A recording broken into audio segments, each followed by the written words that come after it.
যখন আপনি কোনো অপরাধীকে ভোট দিচ্ছেন তখন কঠোর আইন বা আইনি ব্যবস্থার কোনো আশাই রাখবেন না। একজন পরিচারিকাকে মারধর করে হত্যা করা হলো, আর যখন একজন জনপ্রতিনিধি আর তার স্ত্রী মিলে এই বিষয়টাকে লুকিয়ে ফেলার চেষ্টা করলেন, তখন তাদের অপরাধের ইতিহাস প্রকাশ্যে চলে এলো। নমস্কার, আদাব, ক্রাইম পেট্রোল দস্তাকে আপনাদের স্বাগত। 2004 সাল একজন হাউসওয়াইফ অঙ্কিতা আহুজার কথা অনুযায়ী তার বাড়ির দরজায় প্রভাবশালী রঘুনাথ বলরামের দেখা হয়, যিনি কিনা একজন ইলেক্টেড রিপ্রেজেন্টেটিভ ছিলেন। ওনার স্বামী সূর্য আহুজা সেই সময় বাড়িতে ছিলেন না। অঙ্কিতার বক্তব্য অনুযায়ী বন্দুকের ভয় দেখিয়ে রঘুনাথ বলরাম তার দুর্বলতার সুযোগ নেয়। 9 বছর পর অঙ্কিতা যখন জানতে পারে যে রঘুনাথ বলরাম, যিনি কিনা একজন এমপি, তিনি একটি অপরাধ গোপন করার জন্য ধরা পড়েছেন, তখন অনেকগুলো সত্য সামনে আসতে থাকে। 2013 সাল রঘুনাথ বলরামের স্ত্রী অভিলাষা বলরামের প্রাসাদ প্রমাণ বাড়িতে 3 জন কাজের লোক সেই সময় কাজ করছিল, পূর্ব, মেঘা আর শান্তি, যে কিনা 2013 মে মাসে ওখানে কাজ শুরু করে। 2003 সালের 19 নভেম্বরের সকালে রঘুনাথ বলরাম সুন্দরবা পুলিশ স্টেশনে ফোন করে বলে যে তার বাংলোর ছাদ থেকে পড়ে তার কাজের মেয়ে শান্তি মারা গিয়েছে, আর হতে পারে সে আত্মহত্যা করেছে। কিন্তু ঘটনাস্থল থেকে পাওয়া কোনো প্রমাণ এটা নির্দিষ্ট করে না যে ছাদ থেকে পড়ে সে মারা গিয়েছে। পুলিশ এটাও দেখে যে 17 বছরের পরিচারক পূর্ব খুবই ভয় পেয়ে গেছে, তার শরীরেও আঘাতের চিহ্ন রয়েছে। পোস্টমর্টেম রিপোর্টে এটা প্রমাণ হয়ে যায় যে নিষ্ঠুরভাবে মারের ফলেই শান্তির মৃত্যু হয়েছে। শেষমেশ পূর্ব সত্যি কথাটা বলেই দেয়। অভিলাষা বলরাম, যে কিনা একটি কলেজের প্রফেসর ছিল, সেই পূর্ব, মেঘা আর শান্তি এই 3 জনের উপরে নিষ্ঠুরভাবে অত্যাচার করত।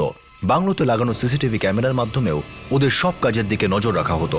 ওরা যদি অভিলাষার মার থেকে বাঁচতে কিছু করে তাহলে তার দ্বিগুণ শাস্তি পায়। একদিন অভিলাষার এক বন্ধুকে জলখাবার দিতে মাত্র 10 মিনিট দেরি হওয়ার কারণে অভিলাষা শান্তিকে খুবই নিষ্ঠুরভাবে মারধর করে, আর সেই মারের ফলেই শান্তির মৃত্যু হয়। পূর্ব পুলিশকে বলে যে রঘুনাথ বলরাম সেই সময় বাংলোতে এসেছিল আর অভিলাষার সঙ্গে মিলেই সেই অপরাধটা লুকানোর ষড়যন্ত্র করেছে। মেঘাকে বলরাম দম্পতির ছেলের সঙ্গে বাইরে পাঠিয়ে দেওয়া হয়, আর পূর্বকে শেখানো হয় যে সে পুলিশকে মিথ্যে কথা বলুক যে শান্তি ছাদ থেকে পড়ে মারা গিয়েছে। কিন্তু পূর্ব সত্যি কথা বলে দেওয়ায় প্রকৃত সত্য সামনে আসে। কিন্তু অভিলাষা হার মানতে চায় না, সে পুলিশের উপরেও চেঁচামেচি করে। পুলিশ বুঝতে পারে যে অভিলাষার আচরণ খুব অস্বাভাবিক। পুলিশ যখন রঘুনাথকে শান্তি খুনের বিষয়টি গোপন করার জন্য অ্যারেস্ট করতে যায়, তখন সে বলে যে শান্তির মানসিক ভারসাম্য ঠিক ছিল না। পুলিশ রঘুনাথ বলরামকে জিজ্ঞাসাবাদ করার জন্য নিজেদের হেফাজতে নেয়। এবার তারপর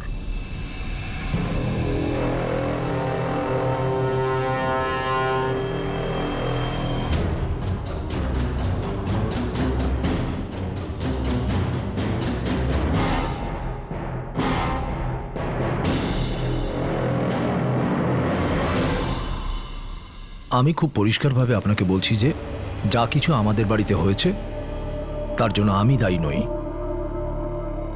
আমাকে আমার স্ত্রী কাজের মেয়েটার মৃত্যুর কথা বলেছিল, আর আমি সঙ্গে সঙ্গে আপনাকে জানিয়েছি। একজন ভালো নাগরিক আর জনপ্রতিনিধি হবার সুবাদে এটা আমার দায়িত্ব ছিল। এই ঘটনাটার খবর আমি পুলিশকে দিই এবং আমি আমার দায়িত্ব পালন করেছি। স্যার, আপনি ঘটনার ব্যাপারে আমাদের সত্যিটা বলেননি, বরং আমাদের কাছে সত্যিটা লুকিয়েছেন। আপনি অপরাধটাকে ঢাকতে চেষ্টা করেছেন। আমি আপনাকে সেটাই বলেছি, আমার স্ত্রী আমাকে যেটা বলেছিল। এবার কোনটা সত্যি কোনটা মিথ্যে আমি সেসব জানি না। দেখুন, আমি কোনো ভগবান নই, আর কোনো ইনভেস্টিগেশন এজেন্সিও আমি খুলে রাখিনি।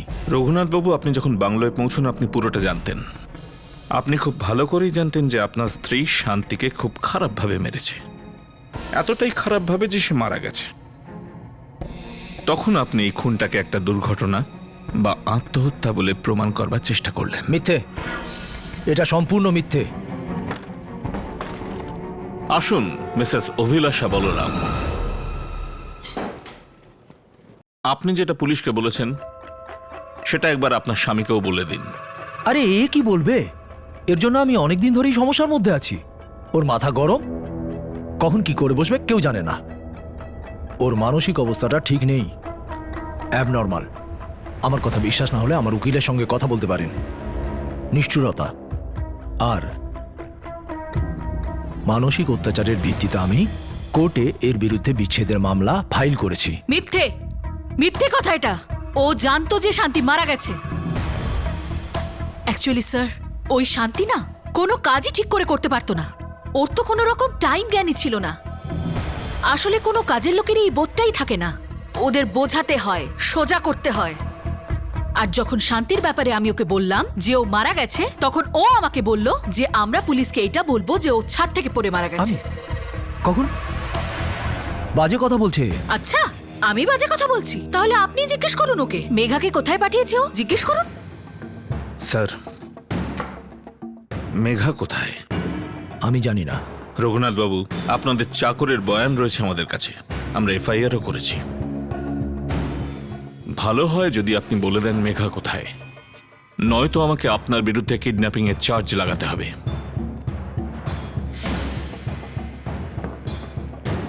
ওকে আমি আমার বন্ধুর কাছে পাঠিয়ে দিয়েছি, মঙ্গতরাম কলোনিতে। আমি চাইছিলাম না যে এইসব আমার ছেলের সামনে ঘটুক।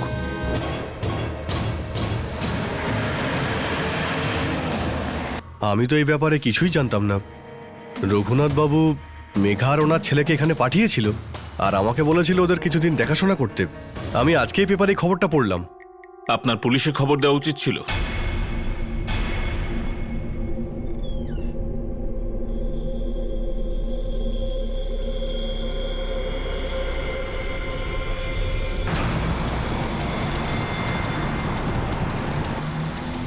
মেঘা, তুমি ভয় পেও না।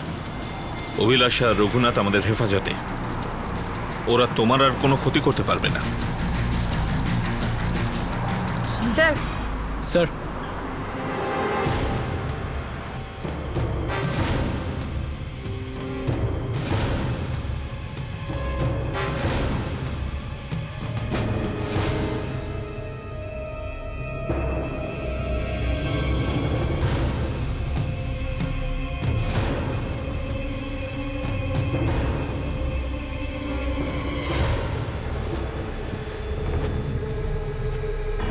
খুব খারাপভাবে আহত হয়েছে, আর দেখে তো মনে হচ্ছে কিছু খায়ও নি। যার বাড়িতেও কাজ করতো সেই ওর এই অবস্থা করেছে। এটাই ভালো হবে যে ওকে হসপিটালে অ্যাডমিট করা হোক আর ভালো করে চিকিৎসা করা হোক। হসপিটালে ওর কাছে কয়েকটা কনস্টেবল রাখো। আমাদের মেঘার পূর্বকে নিরাপত্তা দিতে হবে, এরা অত্যন্ত ভয়ঙ্কর আর নির্দয়। আর হ্যাঁ, অভিলাষা যে কলেজে পড়ায় তুমি গিয়ে সেখান থেকে ডিটেল বার করো। Yes sir.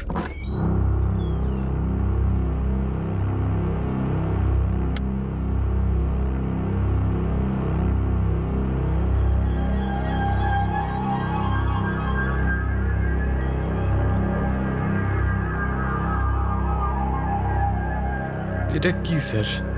এখন আপনি বলছেন যে মাকে খুন করা হয়েছে? হ্যাঁ রমেশ, তোমার মাকে খুন করা হয়েছে। গত 8 মাস ধরে উনি যে বাড়িতে কাজ করতেন সেখানে ওনাকে খুব মারধর করা হতো। আমি আপনাকে আগেই বলেছিলাম, মা যবে থেকে দিল্লিতে এসেছে আমার সঙ্গে আর কোনো কথা হয়নি স্যার। উনি কথা বলবেন কি করে? ওনার মোবাইল নিয়ে নেওয়া হয়েছিল, ওনার সঙ্গে জানোয়ারের মতো ব্যবহার করা হতো। দেখুন স্যার, আমি এসব ঝামেলায় পড়তে চাই না। আমি গরিব লোক স্যার, নিজের পরিবারকে সামলাতে হবে। রমেশ, উনি তোমার মা, ভয়ঙ্কর লোকেদের হাতে পড়েছিলেন, এটা কোনো ঝামেলা নয়।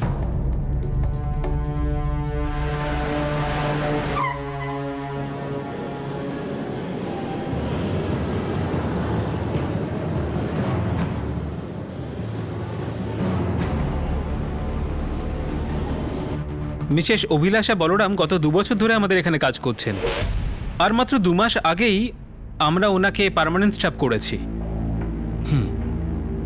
আচ্ছা, কখনো কি এটা আপনাদের মনে হয়েছিল যে ওনার মানসিক অবস্থা ঠিক নেই? আমি বলতে চাইছি, কোনো স্টুডেন্টের সঙ্গে কোনো খারাপ ব্যবহার? আগে না, কখনো এরকম কোনো অভিযোগ আসেনি, বরং আমরা তো এই সমস্ত কথা শুনে খুব অবাক হয়ে গেছি।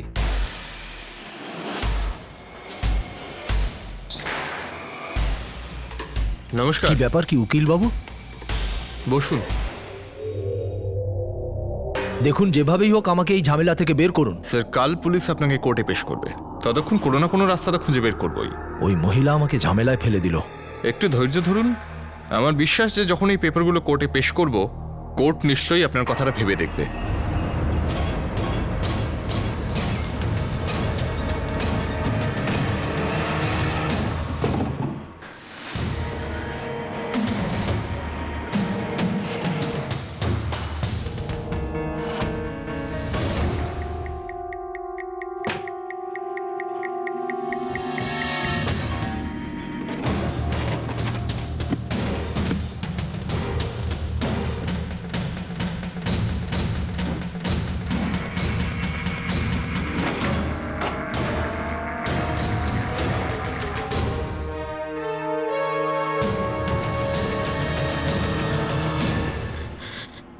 আমার স্বামী আমাকে ছেড়ে দিয়েছে, তারপর আমি টাকা রোজগারের জন্য লোকের বাড়ি কাজ করতে থাকি।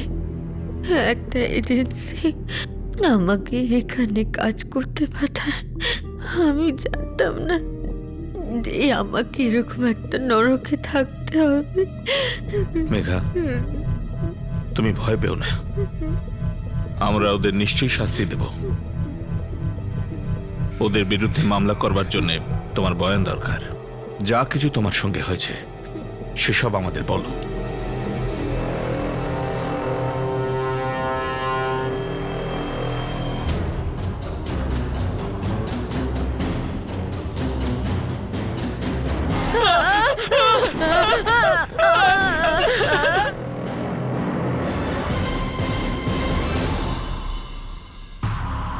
আগে হ্যাঁ, অভিলাষা বলরাম আমারই পেশেন্ট।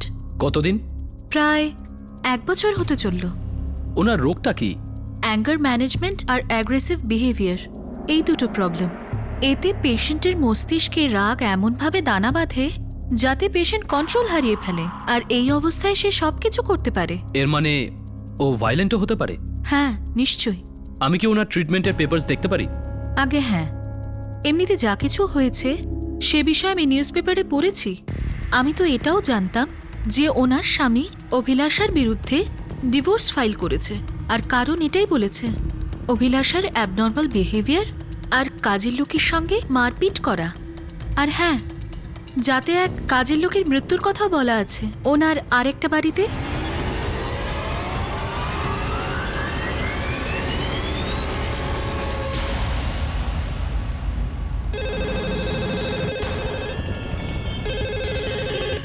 নিশ্চয়ই, আমি সমস্ত পেপারস পাঠিয়ে দিচ্ছি। ওর মৃত্যু 2010-এ হয়েছিল, এটা একটা অ্যাক্সিডেন্ট। এছাড়া রঘুনাথ বলরামের বিরুদ্ধে অনেক কেস আছে। আপনি বললে আমি সব পেপারস পাঠিয়ে দিচ্ছি।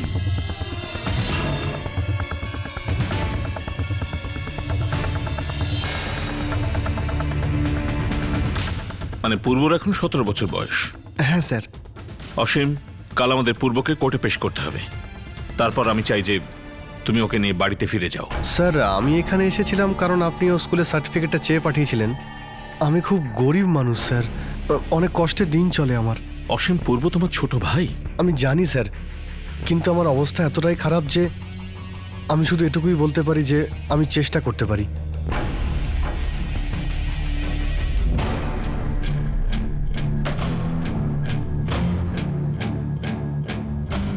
স্যার, রমেশ ওই শান্তির ছেলে, ও কোথাও চলে গেছে আর ওর ফোনটাও বন্ধ। মেঘার স্বামীও ওর সঙ্গে কোনো সম্পর্ক রাখতে চায় না। পূর্বর দাদাও নিজে ঝামেলায় জড়িয়ে রয়েছে, আর এখন এই বেচারি মহিলার ছেলে পালিয়ে গেল। হতে পারে কেউ ওকে হুমকি দিয়েছে। স্যার, এই কাগজগুলোই নীলেশ কুমারের, যে রঘুনাথ বলরাম আর অভিলাষা বলরামের আরেকটা বাংলোতে কাজ করত। গুড। ওদের বিরুদ্ধে আমাদের একটা সলিড কেস তৈরি করতে হবে। রঘুনাথ বলরামের বিরুদ্ধে আরো অনেকগুলো কেস রয়েছে স্যার। 1 সপ্তাহের মধ্যে সবকিছু জেনে যাব। আমাদের কাছে যতটুকু তথ্য আছে সেটা ওদের লম্বা কাস্টডিতে নেবার জন্য যথেষ্ট। পরিচারিকা শান্তির মৃত্যুর পর পুলিশ রঘুনাথ আর অভিলাষাকে গ্রেফতার করে নেয় আর তাদের বিরুদ্ধে একটা মজবুত কেস বানানোর চেষ্টা করে। ওদের অতীতে ছোট থেকে ছোট ব্যাপারের দিকেও পুলিশের নজর ছিল। অভিলাষার আচরণ, তার অপরাধ, আর সেই সঙ্গে রঘুনাথেরও অতীত অপরাধের রেকর্ড পুলিশ খুঁজে বার করে। স্যার, আমার ক্লায়েন্ট একজন সম্মানীয় ব্যক্তি, তিনি জনতার প্রতিনিধি।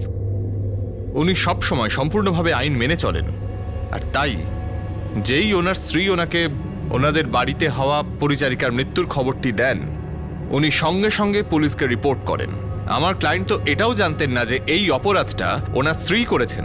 স্যার, এই বিষয়ে একটু নজর দেওয়া হোক যে আমার ক্লায়েন্ট ওনার স্ত্রীর বিরুদ্ধে যে ডিভোর্স কেস ফাইল করেছেন সেখানেও এই বিষয়টা স্পষ্ট করে লেখা রয়েছে যে উনি ওনার স্ত্রীর হিংস্র আচরণে অত্যন্ত বিরক্ত হয়েছেন।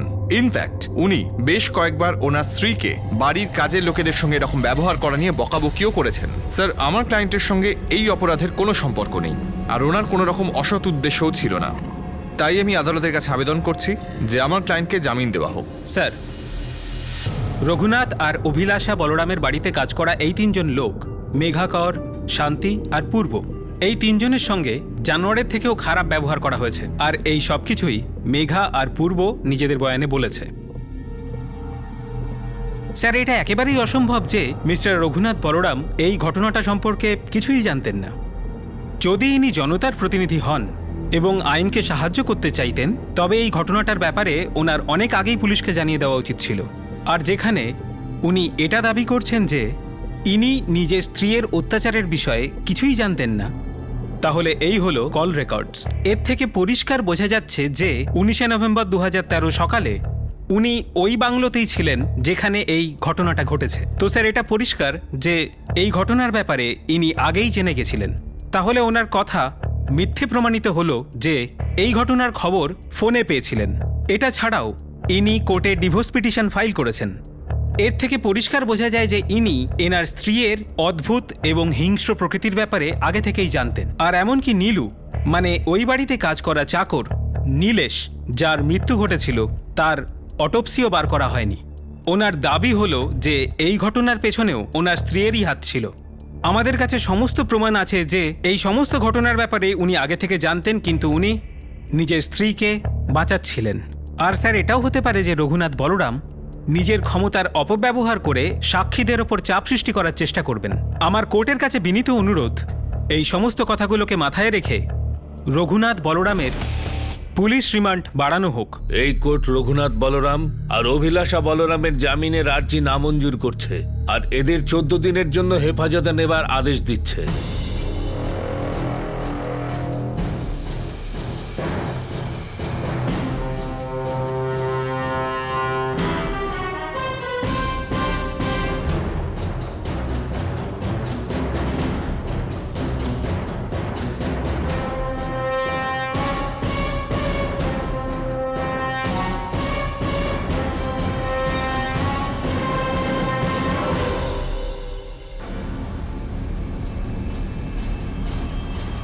কতদিন ধরে এইসব চলছিল? সেই দিন থেকেই, যখন তুমি বিজনেস মিটিংয়ের জন্য মুম্বাই গিয়েছিলে 15 এপ্রিল 2004।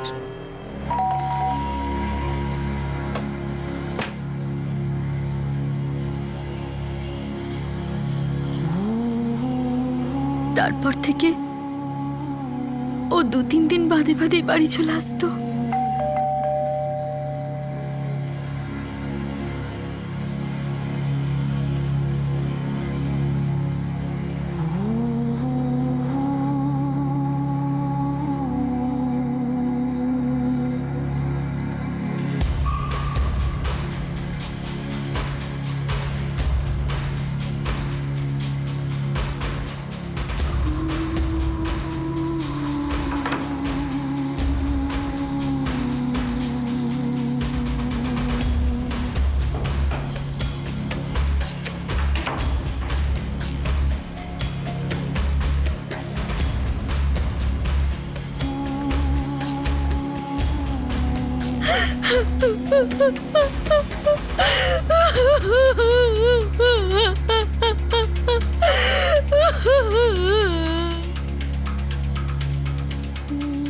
আমি সত্যিই খুব ভয় পেয়ে গিয়েছিলাম।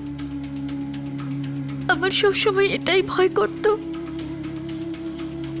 যে যখন তুমি এসব জানতে পারবে তখন তুমি কি ভাববে। তোমার চুপ করে থাকা উচিত হয়নি অঙ্কিতা, তোমার চুপ করে থাকা উচিত হয়নি। কিন্তু এখন আমরা চুপ করে থাকবো না। ওর ক্ষমতা আছে বলে ও যা খুশি তাই করবে। অঙ্কিতা আহুজা, যিনি একজন হাউসওয়াইফ ছিলেন, তিনি এবার গিয়ে তার স্বামীকে জানান যে রঘুনাথ বলরাম, যিনি একজন জনপ্রতিনিধি, সে 2004 থেকে শুরু করে 2008 সাল পর্যন্ত তাকে ভোগ করে। অঙ্কিতার এই অভিযোগের কি কোনো মূল ভিত্তি ছিল, কোনো সত্যতা ছিল? উনি চুপচাপ সবকিছু সহ্য করতে থাকেন। এই ব্যাপারটা কি করে এতদূর পৌঁছলো যে সে বন্দুকের ভয় দেখিয়ে ওনার বাড়িতে অবাঞ্ছিতভাবে ফায়দা নিতে পৌঁছে গিয়েছিল? তাহলে এইসব 4 বছর ধরে চলেছিল? হ্যাঁ স্যার, আমি জানি যে আপনি আমাদের এটা জিজ্ঞেস করবেন যে আমরা আগে কেন কমপ্লেন করিনি। ও একজন মহিলা বলেই ভয় পেয়ে গিয়েছিল যে এইসবে ওকে আমি ভুল বুঝবো। তারপর যখন ও রঘুনাথ বলরামের কেসটা নিউজ পেপারে পড়লো, তখন সাহস করে ও আমাকে সমস্ত ঘটনা বলল। কিন্তু আপনি রঘুনাথ বলরামকে কিভাবে চেনেন? আমার এক বন্ধু ওনার সঙ্গে আমার পরিচয় করিয়েছিল। আমার বিজনেসটা বাড়ানোর জন্য ওনার সঙ্গে দেখা করতে চেয়েছিলাম, তাই ওনাকে আমার বাড়িতে একদিন নিমন্ত্রণ জানিয়েছিলাম।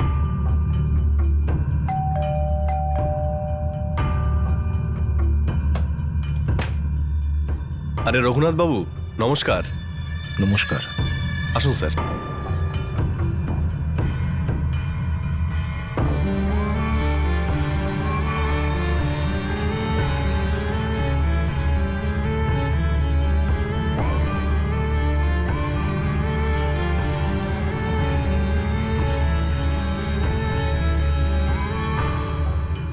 স্যার, আমি এটা ভাবতেও পারিনি যে ওই নোংরা লোকটা আমি শহরে না থাকায় এরকম একটা সুযোগ নেবে আর আমার বাড়িতে পৌঁছে যাবে। আমি তো এটাও বুঝতে পারছি না যে ও কি করে জানতো যে আমি শহরের বাইরে গিয়েছি।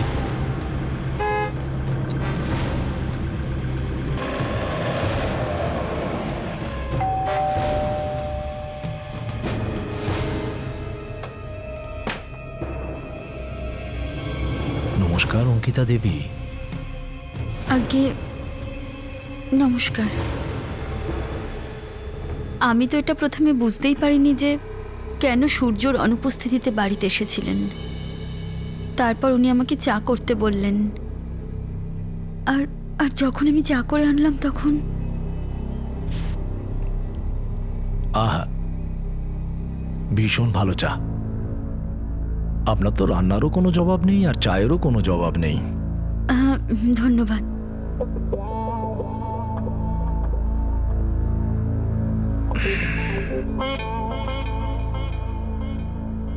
অঙ্কিতা দেবী, আপনার স্বামী খুব ভালো মানুষ। আমি চাই সে অনেক উন্নতি করুক, ব্যবসায়ও এগিয়ে যাক। হ্যাঁ, থ্যাংক ইউ। আপনি এটা ভাবতেও পারবেন না আমি ওনাকে কোথা থেকে কোথায় পৌঁছে দিতে পারি, মানে একদম জমি থেকে তুলে আকাশে, এইভাবে। শুধু যদি আপনি একটু কোঅপারেট করেন তো। কোঅপারেট? আমি ঠিক বুঝলাম না। এতে বোঝবার কি আছে? আপনি এত সুন্দরী, আপনি তো জানেন তাই না, আমি আপনার স্বামীকে সব দিক থেকেই সাপোর্ট করব। শুধু যদি আপনিও আমাকে একটু সাপোর্ট করেন তো। রঘুনাথ বাবু, এসব কি বলছেন আপনি? দেখুন, আমি ওই টাইপের মহিলা নই, আর এই ধরনের কথা আমার একদম ভালো লাগে না। আসলে আমার ঘুরিয়ে ফিরিয়ে কথা বলার অভ্যেস নেই, তাই পরিষ্কার করেই বলছি, আমার সাথে শুতে হবে। তারপরে দেখো তোমার আর তোমার পরিবারের খুশির জন্য আমি কি করতে পারি। এত খুশি আসবে যে তুমি কল্পনাও করতে পারবে না। আমি ওনাকে বাড়ি থেকে চলে যেতে বলি, কিন্তু উনি বারবার আসেন। আর তারপর একদিন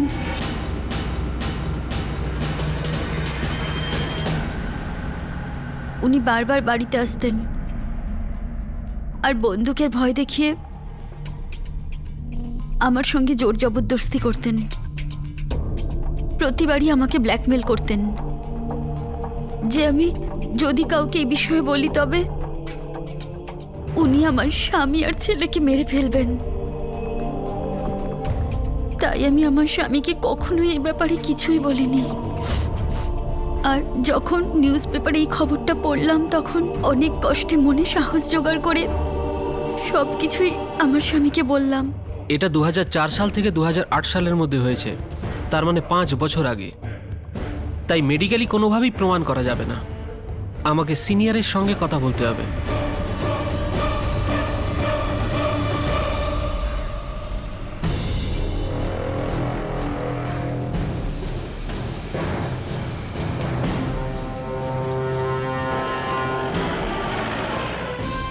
এইসব একদম সত্যি নয়, সম্পূর্ণ মিথ্যে। আমার বিরোধীরা পরিস্থিতির সুযোগ নিয়ে আমাকে ফাঁসানোর চেষ্টা করছে। আর এই মহিলা যার কথা আপনি বলছেন, একে আমি চিনিও না। এইসব সেই সোসাইটির এন্ট্রান্স রেজিস্টার যেখানে আহুজা দম্পতি থাকে। 2004 থেকে 2008 পর্যন্ত আপনি বহুবার এখানে এন্ট্রি করেছেন। মনে নেই, হয়তো অন্য কারোর সঙ্গে দেখা করতে গেছিলাম। এখানে তো লেখাই আছে কার সঙ্গে দেখা করতে গিয়েছিলেন? সূর্য আহুজা। আপনি তো লিখেছেন। কার ইশারায় কাজ করছো তুমি? এগুলো সব নকল না? মন গড়া সব গল্প বানিয়ে আমাকে বদনাম করার চেষ্টা করা হচ্ছে। কি সব মিথ্যে অভিযোগ আনছো আমার বিরুদ্ধে? তুমি কি জানো আমি কে?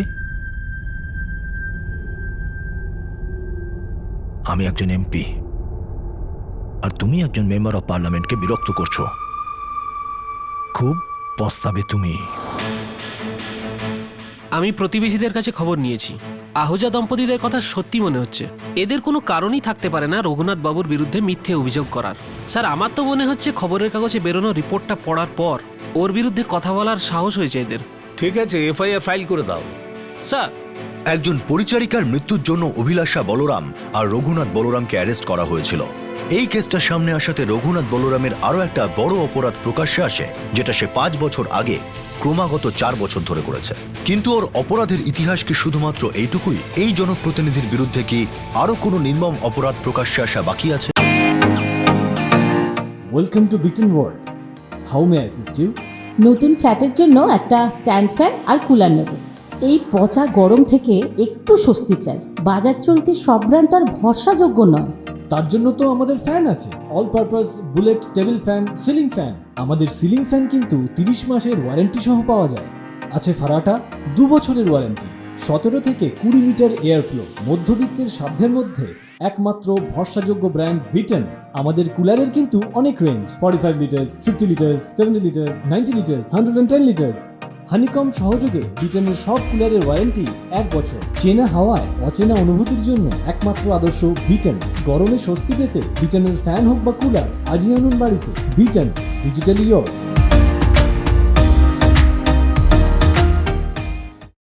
এই জনপ্রতিনিধির বিরুদ্ধে কি আরও কোনো নির্মম অপরাধ প্রকাশ্যে আসা বাকি আছে? স্যার, এই রঘুনাথ বলরাম সম্পর্কে আমরা অনেক কিছু জানতে পেরেছি। ওর সম্বন্ধে আরো কিছু জানতে পারলে নাকি? আগে হ্যাঁ স্যার, অনেক কিছু। প্রথমে এ এমএলএ ছিল, তারপরে এমপি হয়েছে। কলেজে পড়ার সময় থেকে অনেকগুলো ক্রিমিনাল অ্যাক্টিভিটির সঙ্গে জড়িত ছিল। ওখানে ও গ্যাং চালাতো। এই দেখুন, রঘুনাথ বলরামের ইন্টেন্স গ্যাং নাম্বার 45 থেকে পাওয়া স্টেটমেন্ট। ওকে 2001-এ হিস্ট্রি শিটার হিসেবে চিহ্নিত করা হয়েছিল, আর ওর হিস্ট্রি শিটার নাম্বার হলো 23X।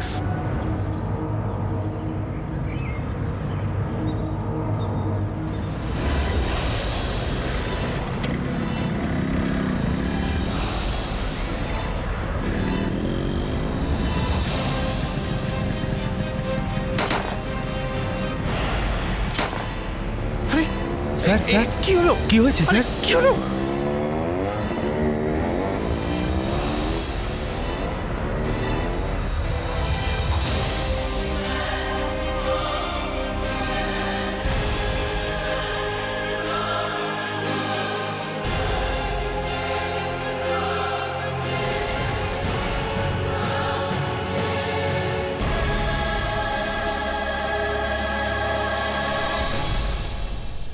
স্যার, তখন থেকে এখনো অবধি 25টা কেসে ওর নাম রয়েছে। কয়েকটাতে তো ও জামিন পেয়ে যায়, আর কয়েকটাতে ও প্রমাণ না থাকার জন্য ছাড়া পায়, আর কয়েকটাতে সাক্ষী বয়ান বদলে ফেলে। তার মানে এর আগেও এরকম অপরাধ করেছে? আগে হ্যাঁ স্যার। আর একটা কথা, অভিলাষা বলরামের দ্বিতীয় স্ত্রী, প্রথম স্ত্রী সন্দেহজনক অবস্থায় আত্মহত্যা করেছিল। স্যার, রঘুনাথ বলরাম 2008-এর শেষের দিকে অভিলাষা বলরামকে বিয়ে করে। আর ওর বিরুদ্ধে এখন এই রেপ কেসটা সামনে এসেছে।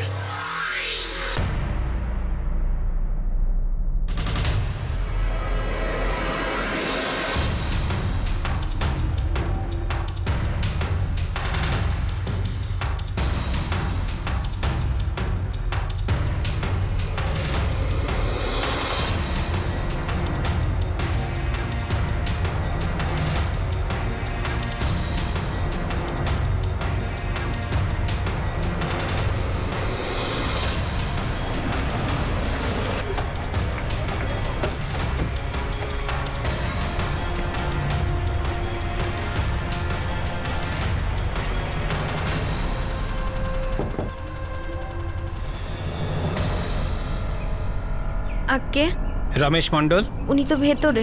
ডাকুন ওনাকে।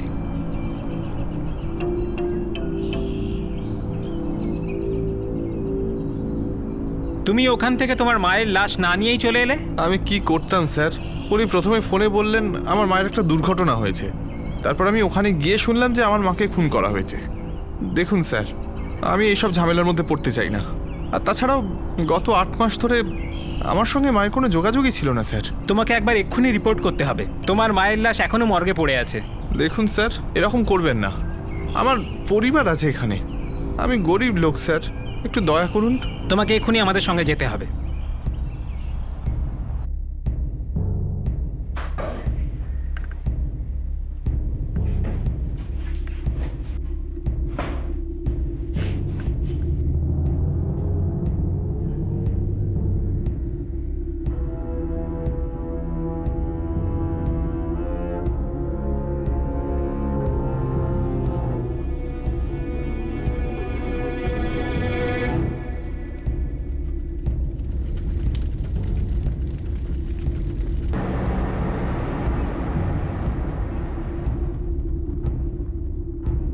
ম্যাডাম, আমরা কোথায় যাচ্ছি?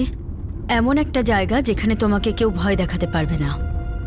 তোমার স্বামী তোমার সাথে কোনো সম্পর্কই রাখতে চায় না, তাই তোমার সব দায়িত্ব আমাদের। এখন থেকে তোমাকে আমরা দেখাশোনা করব। রঘুনাথ, বলরাম আর অভিলাষা এখন আর তোমার কোনো ক্ষতি করতে পারবে না। পূর্ব, ভয় পেও না, এখন তুমি সুরক্ষিত, কেউ তোমার কিচ্ছু করতে পারবে না। আমরা তোমাকে পুলিশ প্রোটেকশন দেব।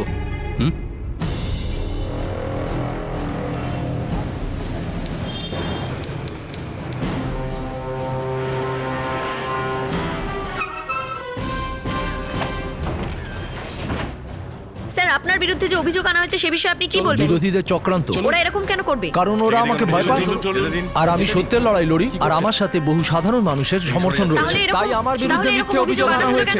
দেখুন, আমি ওদের সবাইকে এটা বলে দিতে চাই যে প্রতিবারের মতো এবারেও আমি জয়ী হয়েই ফিরব। Welcome to Bitten World, how may assist you? নতুন ফ্ল্যাটের জন্য একটা স্ট্যান্ড ফ্যান আর কুলার নেব। এই পচা গরম থেকে একটু স্বস্তি চাই। বাজার চলতে সব ব্র্যান্ড আর ভরসাযোগ্য নয়। তার জন্য তো আমাদের ফ্যান আছে, all purpose bullet table fan, ceiling fan. আমাদের সিলিং ফ্যান কিন্তু 30 মাসের ওয়ারেন্টি সহ পাওয়া যায়।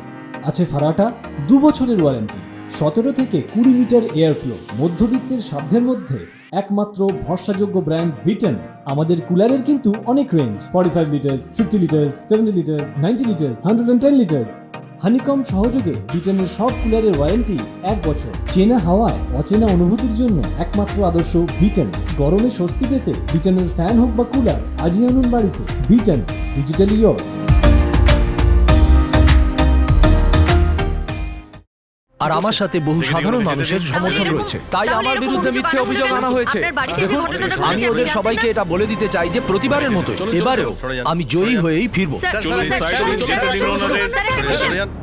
স্যার, আমার ক্লায়েন্ট রঘুনাথ বাবু এবং অভিলাষা দেবী পুলিশি তদন্তে সম্পূর্ণ সহযোগিতা করেছেন। এখনো পর্যন্ত চার্জশিট ফাইল করা হয়নি, আর তাই আদালতের কাছে আমার অনুরোধ যে ওনাদের জামিনের আবেদন মঞ্জুর করা হোক। আর আমার ক্লায়েন্টের বিরুদ্ধে যে রেপের কেস রয়েছে সেটাও ভিত্তিহীন। ওনার একটি 4 বছরের ছেলে রয়েছে, বাচ্চাটি এখন আমার ক্লায়েন্টের বন্ধুর বাড়িতে নিজের মা বাবাকে ছাড়াই রয়েছে। আদালতের কাছে আমার এটাই অনুরোধ যে কোনো রকম সিদ্ধান্ত নেওয়ার আগে ওই বাচ্চাটির ভবিষ্যতের কথা ভেবে দেখা উচিত। স্যার, এই কেসের 2 জন অভিযুক্ত রঘুনাথ বলরাম আর অভিলাষা বলরাম নিজেদের বাড়িতে কাজ করার লোকেদের ওপর বহু বছর ধরে অত্যাচার করে আসছেন। এনাদের বাড়িতে যে ভদ্রমহিলার মৃত্যু হয়েছে তার ওপরেও খুব নির্মমভাবে অত্যাচার করা হয়েছিল। এই কেসের 2 জন সাক্ষী ওনাদেরই বাড়িতে কাজ করা 2 জন চাকর। প্রসিকিউশন এটা মনে করছে যে রঘুনাথ আর অভিলাষা সমস্ত সাক্ষীদের ওপর এই চাপ সৃষ্টি করার পুরো চেষ্টা করবেন। রঘুনাথ বলরাম এইরকম প্রচুর কেস থেকে বেঁচে গেছেন, যেখানে শেষ মুহূর্তে সাক্ষী নিজেদের বয়ান থেকে সরে গেছে। এখন তো এনার বিরুদ্ধে রেপের মামলাও রয়েছে। প্রসিকিউশন এটা মনে করছে যে রঘুনাথ বলরাম সমস্ত সাক্ষীদেরই ভয় দেখানোর সম্পূর্ণ চেষ্টা করবে। 4 বছর ধরে রঘুনাথ বলরাম এদের ভয় দেখিয়ে এদের সঙ্গে অপরাধ করে গেছেন।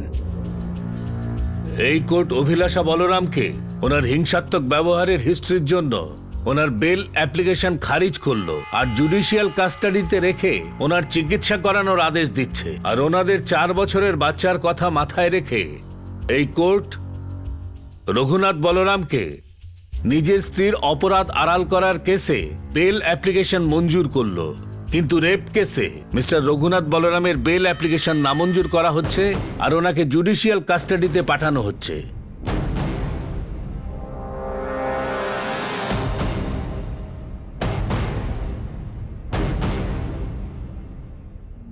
আমি ভেবেছিলাম আমি যদি তোমাকে সব বলে দিই তাহলে তুমি আমার ওপর রাগ করবে আর তুমি কষ্ট পাবে যে আমার জন্য কিছু করতে পারলে না, আমাকে বাঁচাতে পারলে না।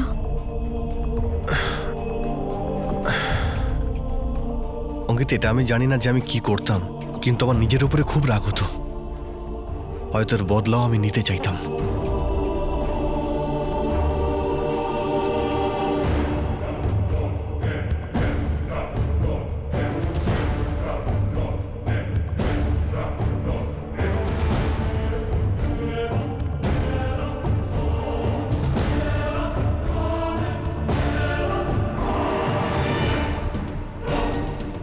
এত বছর পর সামনে আসা একটি ধর্ষণের কেসে রঘুনাথ বলরামকে জামিন দেওয়া হলো না। সে একজন প্রভাবশালী ব্যক্তি ছিল, আর সবার এই ভয়টাই স্বাভাবিক ছিল যে সে নির্যাতিতা আর সাক্ষীদের প্রভাবিত করতে পারে। কিন্তু অঙ্কিতা আহুজা কি সত্যি কোনো অপরাধের শিকার হয়েছিল? আদালতের সামনে অঙ্কিতা আহুজা নিজের বয়ান সম্পূর্ণভাবে বদলে দিল। মিসেস অঙ্কিতা আহুজা, আপনি আপনার স্বামীর উপস্থিতিতে এই কেসটা ফাইল করেছিলেন। হ্যাঁ, আপনি আপনার সঙ্গে হওয়া শোষণ আর আপনার উপর করা মানসিক নির্যাতনের উপর বয়ান দিয়েছিলেন। আগে হ্যাঁ আমি দিয়েছিলাম। কিন্তু এখন আপনি বলছেন যে রঘুনাথ বলরাম আপনার সঙ্গে কিছু করেনি। আগে আমি রঘুনাথ বাবুকে ভয় পেয়েছিলাম। উনি আমার বিবাহিত জীবনে নাক গলাচ্ছিলেন। উনি আপনার বিবাহিত জীবনের মধ্যে কিভাবে নাক গলাচ্ছিলেন? মিসেস অঙ্কিতা আহুজা, আপনি আপনার বয়ানে নিজেই বলেছেন যে উনি আপনার বাড়ির মধ্যে ঢুকে পড়েন, আপনার সঙ্গে জোর জবরদস্তি করেন, আপনাকে সেক্সুয়ালি অ্যাসল্ট করেছে। আমি খুব ডিস্টার্ব ছিলাম। 2010 সালে আমার স্বামী আমাকে ডিভোর্সের নোটিশ দিয়েছিলেন। আমার আত্মীয়রা আমাকে জোর করেছিলেন এই কেস ফাইল করার জন্য। রঘুনাথ বলরাম বাবু কখনো আমাকে সেক্সুয়ালি অ্যাসল্ট করেননি, আমার সঙ্গে জোর করারও চেষ্টা করেননি। আমি ওনার বিরুদ্ধে কোনো সাক্ষী দিতে চাই না।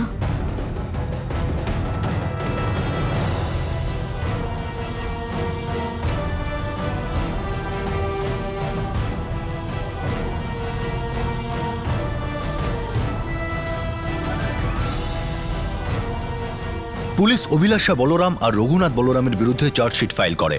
পুলিশ অভিলাষা বলরামকে যেসব অপরাধের জন্য বুক করেছে সেগুলি হলো আইপিসির ধারা 302 অনুযায়ী হত্যার জন্য, 307 অনুযায়ী হত্যার চেষ্টা করার জন্য, 344 ধারা অনুযায়ী 10 বা তার থেকে বেশি দিন ধরে কোনো ব্যক্তিকে অন্যায়ভাবে বন্দী রাখার জন্য, 506 অনুযায়ী অপরাধের উদ্দেশ্যে ভয় দেখানোর জন্য, আর জুভেনাইল জাস্টিস অ্যাক্টের সেকশন লাগানো হয়েছে। রঘুনাথ বলরামের বিরুদ্ধে যে অ্যাডিশনাল চার্জগুলো লাগানো হয়েছে সেগুলো আইপিসির ধারা 120B অপরাধমূলক ষড়যন্ত্রের জন্য, 325 অনুযায়ী কোনো ব্যক্তিকে জেনে শুনে আঘাত করার জন্য, 201 অনুযায়ী প্রমাণ লোপাট করার জন্য, 202 অনুযায়ী অপরাধের খবর জানানোর পরিবর্তে অপরাধটা আড়াল করার জন্য, আর 109 অনুযায়ী কোনো অপরাধ করতে কাউকে উস্কানোর জন্য, 370 অনুযায়ী কোনো মানুষকে কিনে দাসত্ব করানো বা বিক্রি করার জন্য, আর 374 অনুযায়ী অবৈধভাবে জবরদস্তি কাজ করানোর জন্য। ইলেক্টেড ক্রিমিনাল অর্থাৎ জনতার দ্বারা নির্বাচনে জেতানো কোনো অপরাধী। যখন আপনি কোনো কাজের সন্ধানে কোথাও যান তখন সবার আগে আপনার ব্যাকগ্রাউন্ড দেখা হয়।